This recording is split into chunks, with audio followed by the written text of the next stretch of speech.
বাপরে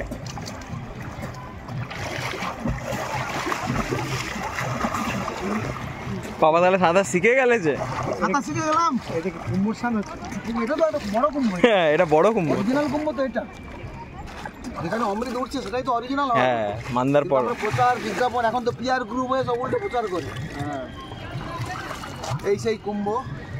এখানে ওই মন্দাকিনী মন্থন করেছিল, মন্দাকিনী মন্থন করেছিল বাসুকীনাথ সাপকে দিয়ে।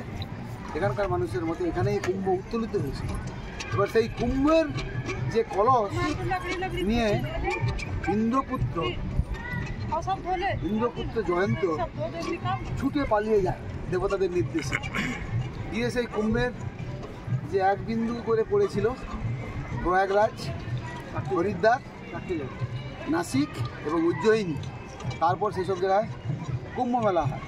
আর এখানেও মেলা হয়, সেটা পৌষ সংক্রান্তি 14-15 জানুয়ারি বা 13-14 জানুয়ারিতে কিন্তু বিরাট মেলা হয়। আপনারা পারলে আসবেন। মন্দাকিনী থেকে আপনাদের সবাইকে প্রণাম, শ্রদ্ধা, শুভেচ্ছা জানাই।